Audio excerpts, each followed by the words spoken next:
I will tell you about the mandible. The mandible is the largest and the strongest bone of face. If you look at this mandible, it has got horseshoe shaped body. I am running my finger. And two rami. The rami, they are vertically placed. These are this here is the rami, this one is the rami, and here is the body. And the ramus quadrilateral in shape. If you look at this body, it has got outer surface, it has got inner surface. And the striking feature of outer surface in the median plane is presence of faint ridge, which indicates line of junction of two half of body of mandible. It is called as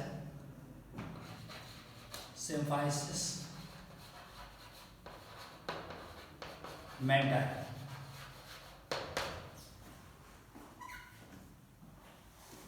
Now this symphysis menti in the median plane indicates line of junction of two half of mandible.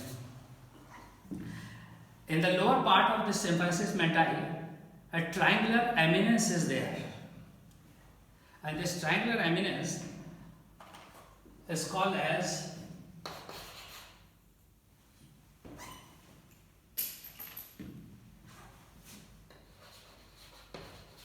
mental protuberance.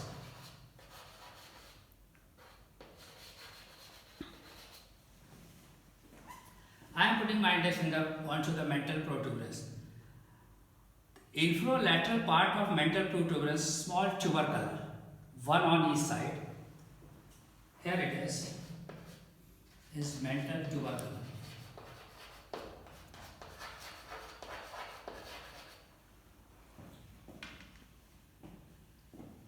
Now just by the side of symphysis menti on each side, depressed area gives origin to mentalis muscle. Mental fossa, you may call it as. And this for descriptive convenience, the body of mandible, right from this point to this point, body of mandible is divided into, the mandible has two surfaces. Outer surface. I am running this probe all along the outer surface of body of mandible. And here a foramen is there, mental foramen. And this mental foramen transmitting mental nerve and vessels. And this mental foramen is situated below interval between first and second premolar tooth. Right from this mental tubercle on the outer surface of body of mandible, oblique line running upwards and backwards, and then it continues with the anterior border of this process, coronoid process. Now I am running this probe all along the oblique line. It begins right from here, right from the mental tubercle, running upwards and backwards, and continues with the anterior border of coronoid process.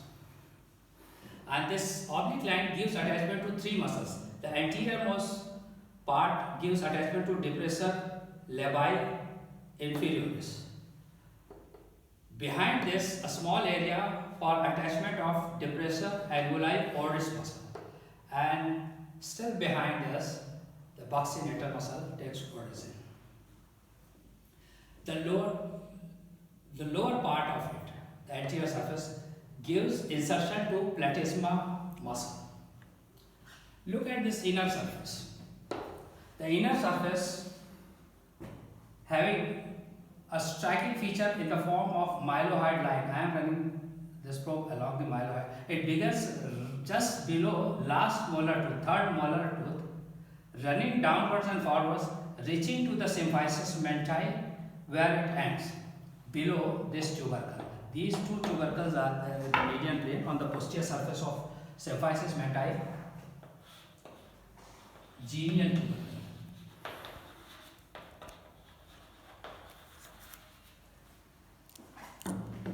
Two in number in each half of mandible. the superior genial tubercle and inferior genial tubercle. And these two genial tubercle gives origin, upper one, the superior genial tubercle gives attached origin to the genioglossus muscle, and the lower one giving origin to the geniohyoid muscle. And this mylohyoid line running right from just below last molar tooth downwards and forwards and ends at symphysis mentae just below inferior genial tubercle. And below this line, anteriorly, a small fossa, this point, is digestive fossa. As the name indicates, it gives origin to anterior valley of digestive muscle. So I am running this probe all along the mylohyoid line, and this mylohyoid line giving origin to the mylohyoid muscle. Here it is, mylohyoid muscle. Now just behind this mylohyoid line, a groove is there, mylohyoid groove, in which mylohyoid nerve and vessels are running. And this groove is almost parallel to the mylohyoid line. And now the groove begins right from opening or a foramen which is situated almost middle inner surface of ramus called mandibular foramen. Here it is. And this transmits, this mylohyoid groove transmits mylohyoid nerve and vessels. Now this mylohyoid line dividing inner surface body of mandible into two, part below and behind and part above and front. The upper part is called sublingual fossa. I am running this probe all along the sublingual fossa, and it lodges submandibular salivary gland. Below and behind this is submandibular fossa. As the name indicates, it lodges submandibular salivary gland. Below and behind mylohyoid line, near the angle of mandible, the insertion of medial pterygoid muscle, area for insertion, and this area is marked by a number of ridges. And just behind last molar tooth, green colored structure representing what is called as pterygomandibular raphe. The other end of pterygomandibular raphe get attached to the pterygoid hamulus. The area between the posterior end of mylohyoid line and the last molar tooth area, a small area giving origin to some fibers of superior constrictor muscles of pharynx. Here it is, superior constrictor muscle of pharynx. Superior constrictor muscles.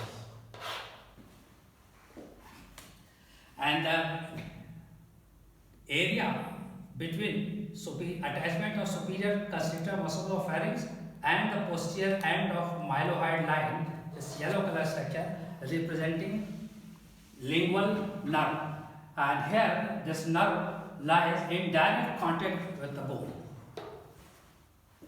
Now let us see the ramus. Now before we go into the details of ramus, the body has got two borders, superior border and inferior border.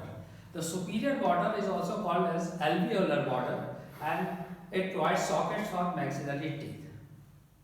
Now 8 sockets are there in each half of mandible, and the teeth are the 2 incisor, 1 canine, 2 premolar and 3 molars in adult. Now here is the lower border or inferior border.